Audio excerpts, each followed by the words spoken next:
We're here to talk about death.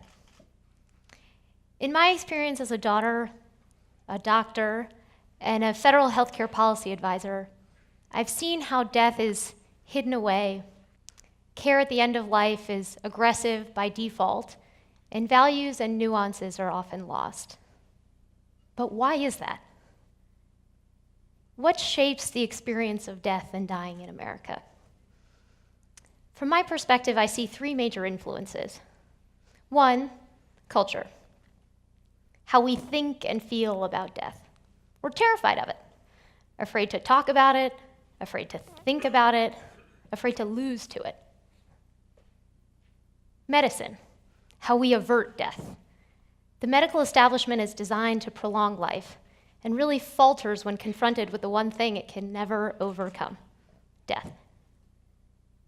And our systems, how we care for the dying, often unintentionally disregarding values and oversimplifying complicated choices.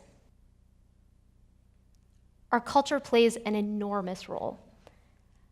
Almost exactly 20 years ago, my father was diagnosed with intestinal cancer. After multiple rounds of failed chemotherapy and a week-long stay in the ICU, it became clear that time was short.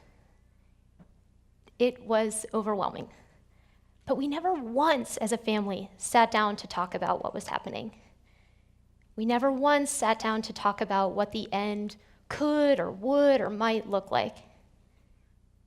My father passed away in a hospital room, connected to lines and tubes, and it's because I can't help but think that he would have wanted something different that I do what I do now.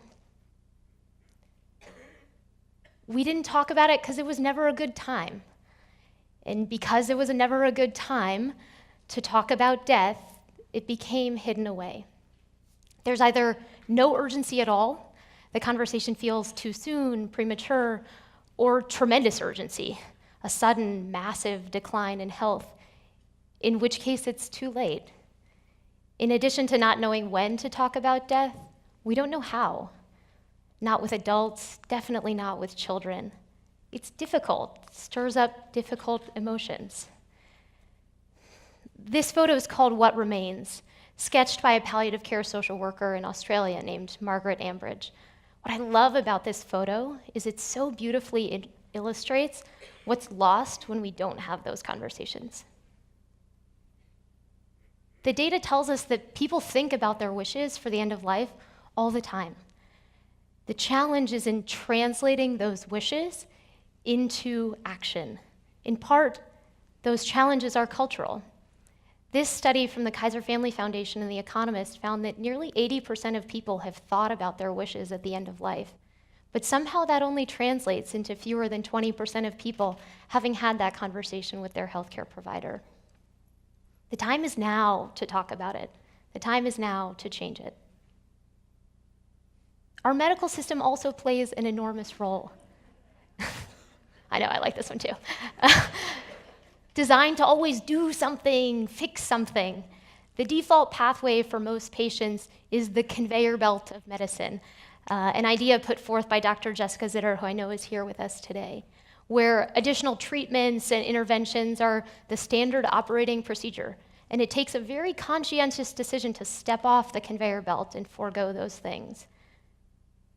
Nowhere is that conveyor belt of medicine more stark than at the end of life. Researchers looked at the records of 1.8 million Medicare beneficiaries who passed away in 2008. And they looked specifically at the surgical care that those folks had received in their last year of life. These are the results. 1 in 3 Medicare recipients had surgery in the last year of life. 1 in 10 had surgery in the last week of life. The data on chemotherapy is similarly stark.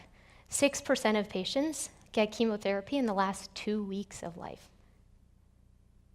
The language of medicine really feeds that conveyor belt mentality, right? We describe people as fighters and survivors and warriors, always hoping for the best, but often failing to prepare for the ultimate outcome. This overwhelming desire to preserve hope often overpowers the need to set realistic expectations. The reality is most patients will be the rule and not the exception.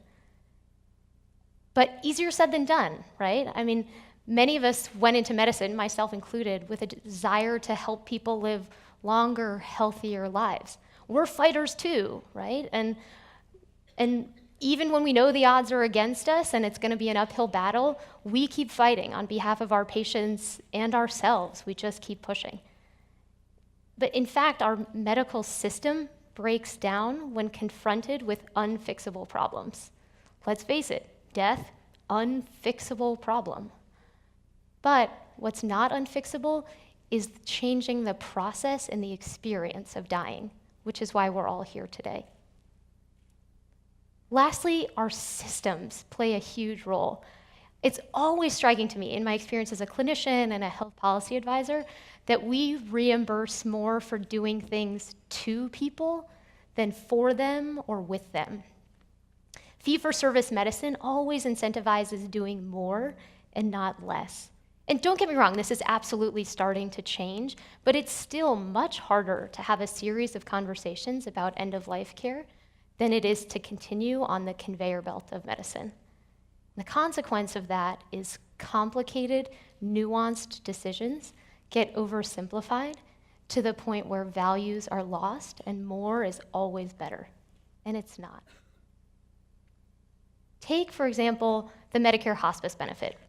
So since its inception in 1983, hospice-eligible patients have had to forego any kind of curative treatment once they enroll in hospice. Now, that means that you can either choose physical, spiritual, emotional comfort and alleviation of suffering, or curative treatment. The challenge is we don't always know what's curative, and we don't know whether a curative treatment is also going to alleviate suffering. So by framing these issues as black or white, we miss the nuance and ultimately end up doing a disservice to the people we're trying to help. It's clear that we have to do better. Death is as human as it gets.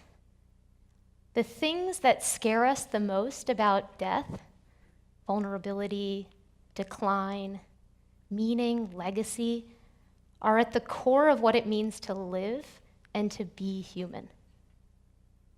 Every day in America, 2.4 million people die. At its core, this is a human-centered design issue.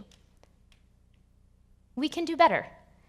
Innovative people around the world are taking on this issue, and the solutions are going to have to come from inside of medicine and outside of medicine. A diversity of skill sets in this area is more powerful and has more impact than any one group going at this alone. We saw that with the global response to the HIV/AIDS epidemic. We're seeing it now with the mobilization of people around childhood obesity. This can be that same sort of issue. More importantly, we're all affected by this. I'm interested in this as a doctor. I'm much more interested in it as a daughter. We're all gonna die one day. And most of us have already lost someone we love. Wouldn't it be nice if by framing this as a human issue, we could move to a world where death is discussed, wishes are known, care is individualized, person-centered, values are articulated, and gray is okay. Getting to that place requires a deliberate and thoughtful transition in our culture, our practice of medicine, and our systems of care. The time to change is now. The time to talk about it is now. I look forward to the rest of the day. Thank you.